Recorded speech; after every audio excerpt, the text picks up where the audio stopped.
नमस्कार. आज आपण एका अशा जगाची सफर करणार आहोत जे आश्चर्य आणि संघर्षानं भरलेलं होतं. हो, आपण बोलतोय मेसोपोटेमियाबद्दल, ज्याला संस्कृतीचा पाळणा असंही म्हणतात. चला तर मग या रंजक इतिहासात डोकावून पाहूया. तर मग सुरुवात करूया इतिहासातल्या एका मोठ्या रहस्यापासून.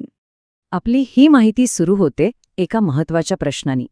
प्राचीन जगातली जी 7 आश्चर्य आहेत त्यापैकी एक म्हणजे बॅबिलोनच्या झुलत्या बागा. पण त्या खरंच होत्या की ही फक्त एक सुंदर कल्पना आहे? आता या बागांमागे एक खूपच रोमॅन्टिक गोष्ट सांगितली जाते.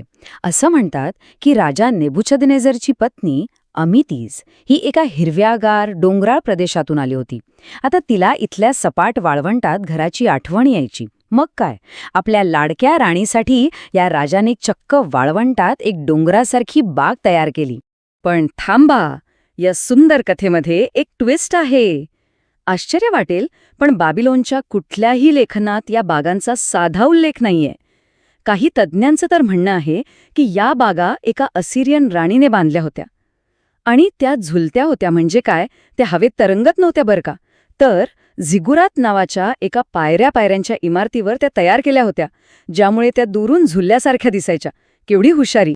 आता या बागांमागचं रहस्य समजून घ्यायचं असेल तर आपल्याला आधी तो प्रदेश समजून घ्यावा लागेल जिथे या सगळ्या गोष्टी घडल्या.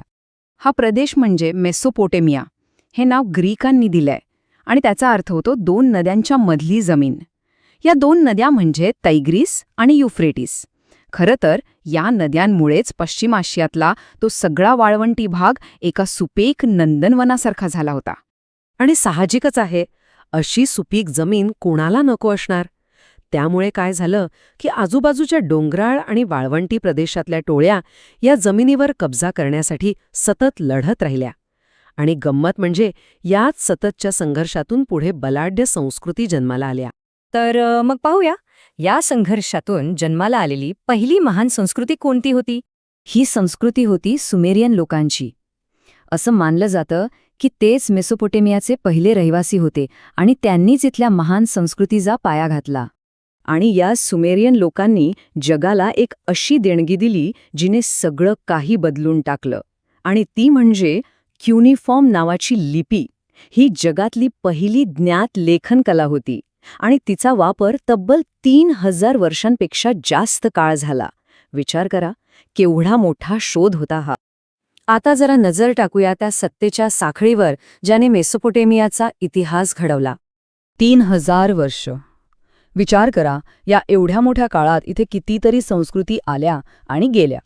आणि हा बदल कसा झाला हे खूप इंटरेस्टिंग आहे. बघा, आधी सुमेरियन होते, मग आले ॲक्केडियन. त्यांना हरवून आले ॲमोराइट्स, ज्यांनाच आपण बॅबिलोनियन म्हणतो. त्यानंतर आले हिटाइट्स, मग असिरियन आणि शेवटी चाल्डियन. म्हणजे एकामागून एक प्रत्येक जण दुसऱ्याला हरवून त्या सुपीक जमिनीवर राज्य करत होता. हे चक्र सतत सुरू होतं. तर मग प्रश्न हा आहे की ह्या सगळ्या लढाया आणि संघर्षाच्या पलीकडे या साम्राज्यांनी जगाला दिलं तरी काय? याचे एक उत्तम उदाहरण म्हणजे बॅबिलॉनचा राजा हम्मुराबी आणि त्याचा प्रसिद्ध कायदा कोड ऑफ हम्मुराबी. 1901 साली एक दगडी शिलालेख सापडला आणि तो मानवी इतिहासातल्या सगळ्यात महत्त्वाच्या कायदेशीर कागदपत्रांपैकी एक मानला जातो. ह्या कायद्यातलं एक वाक्य तर आपण सगळ्यांनीच ऐकलं असेल, डोळ्याच्या बदल्यात डोळा आणि दाताच्या बदल्यात दात. हो, हा कायदा त्याच्या कठोर न्यायासाठी ओळखला जातो. पण हा कायदा फक्त बदला घेण्यापुरता नव्हता. त्यात समाजातील कमजोर लोकांसाठी म्हणजे स्त्रिया आणि गुलामांच्या हक्कांचं संरक्षण करणारे नियमही होते. त्या काळात हा विचार करणं म्हणजे खरंच खूप पुढची गोष्ट होती. आता त्यांच्या धार्मिक आयुष्याबद्दल बोलायचं झालं तर झिगुरात खूप महत्त्वाचे होते. झिगुरात म्हणजे काय, तर या मानवाने बनवलेल्या डोंगरांसारख्या उंच रचना होत्या आणि त्यांना वाटायचं की असं उंच मंदिर बांधल्यामुळे ते देवाच्या जास्त जवळ जाऊ शकतात. बरं, तर मग इतका मोठा आणि गुंतागुंतीचा इतिहास शेवटी संपला कसा, पाहूया. बॅबिलॉनच्या वैभवाचा शेवटचा टप्पा दिसतो तो राजा नेबुचदनेझरच्या काळात. तोच राजा ज्याने त्या बागा बांधल्या होत्या. गंमत म्हणजे त्याने फक्त सुंदर वास्तूच नाही तर विज्ञानालाही खूप प्रोत्साहन दिलं. आणि इथेच आपली गोष्ट सुरुवातीला येऊन मिळते. पण मग बाहेरून आक्रमणं व्हायला सुरुवात झाली.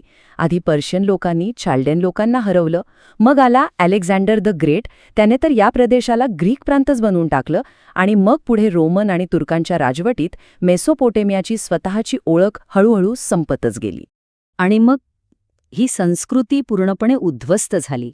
एक साधं वाक्य, पण हजारो वर्षांचा इतिहास त्यात संपला. शेवटी एक प्रश्न उरतोच. एक अशी संस्कृती जी जन्माला आली संघर्षातून, पण जिने जगाला लेखन, कायदा आणि विज्ञानाचा पाया दिला, त्या संस्कृतीकडून आज आपण काय शिकू शकतो? हा विचार करायला लावणारा प्रश्न आहे, नाही का?